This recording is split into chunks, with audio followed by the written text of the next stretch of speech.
Have you ever found yourself lost in the endless scroll? Your thumb swiping like a modern-day Sisyphus condemned to scroll purgatory forevermore.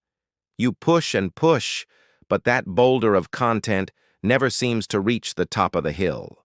Instead, it rolls back down again and again and again, leaving you exhausted and questioning what the point of it all is.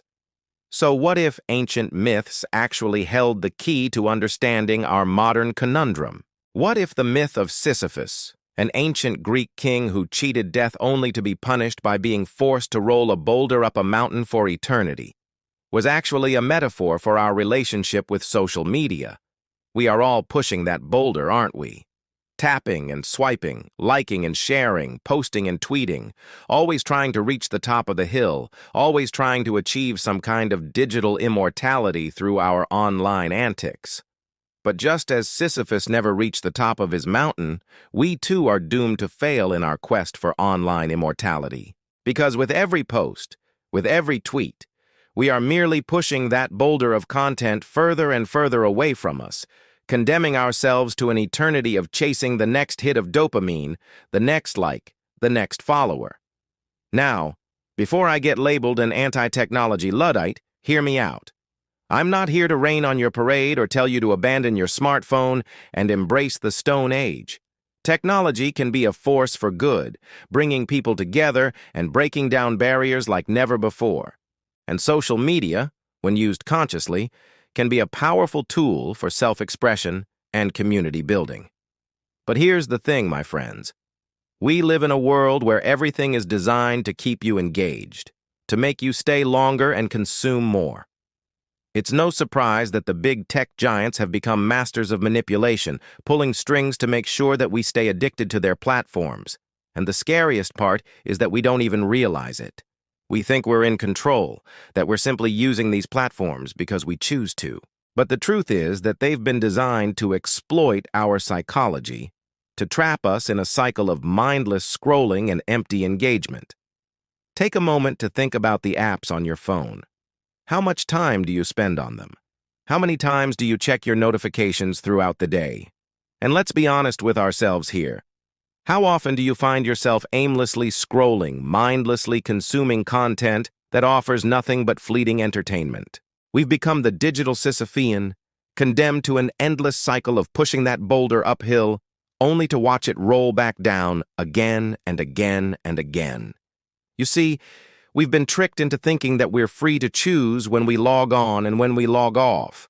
But the truth is that these platforms have been designed to make it incredibly difficult to break free from their clutches.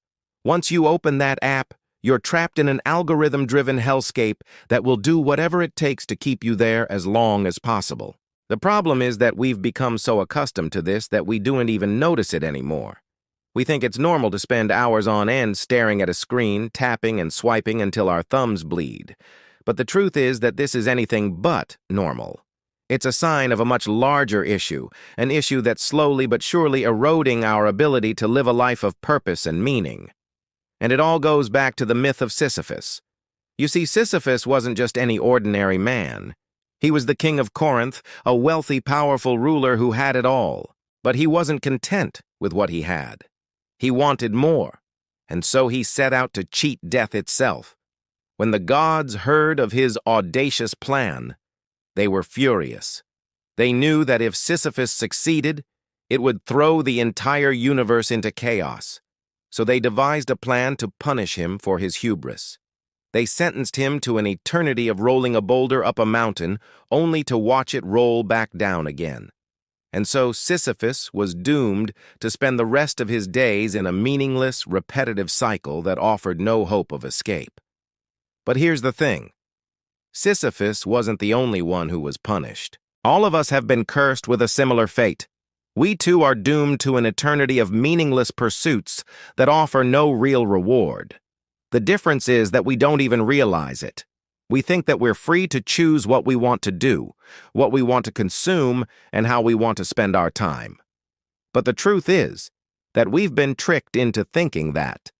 We've been conditioned to believe that it's normal to spend hours on end staring at a screen, mindlessly scrolling, consuming content that offers nothing but fleeting entertainment. We've become the digital Sisyphus, condemned to an endless cycle of pushing that boulder uphill, only to watch it roll back down again and again and again. But there is hope, my friends. There is a way to break free from this cycle and reclaim our lives. And it all starts with understanding the nature of the beast. You see, the problem with the myth of Sisyphus is that most people miss the point. They focus on the tragedy of his fate, the injustice of his punishment. But the truth is that Sisyphus was actually incredibly lucky. You see, Sisyphus was the only one who realized what was happening to him. He saw that he was trapped in a cycle of futility, and he chose to embrace it. Instead of resisting, he gave in to the absurdity of his situation and found happiness in it.